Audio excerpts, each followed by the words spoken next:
మహాభారతమును వ్యాసుడు 3 సంవత్సరములు రచించెను. ఈ మహాభారతమును స్వర్గలోకంలో చెప్పడానికి నారద మహామునిని, పితృలోకంలో చెప్పటానికి దేవేలుడిని, గరుడ గంధర్వ యక్ష రాక్షస లోకంలో చెప్పటానికి తన కుమారుడైన సుఖమహర్షిని, సర్పలోకంలో చెప్పటానికి సుమంతుడిని, మానవలోకంలో చెప్పటానికి వైశంపాయుడిని నియమించాడు వ్యాసుడు.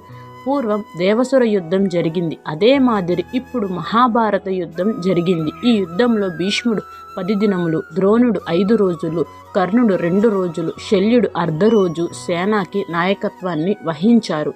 మిగిలిన సగదినము భీముడు, సుయోధనుడు గదాయుద్ధం చేశారు. ఈ మహాయుద్ధంలో పాండవ పక్షాన 7 అక్షౌహిణులు, కౌరవ పక్షాన 11 అక్షౌహిణుల సైన్యం పాల్గొన్నారు. సమంతక పంచకము అనే ప్రదేశంలో 18 రోజుల పాటు ఒకరిని ఒకరు చంపుకొని 18 అక్షౌహిణుల సైన్యం మరణించారు అని శృతి చెప్పగా శౌనకాది మహామునులు ఇలా అడిగారు.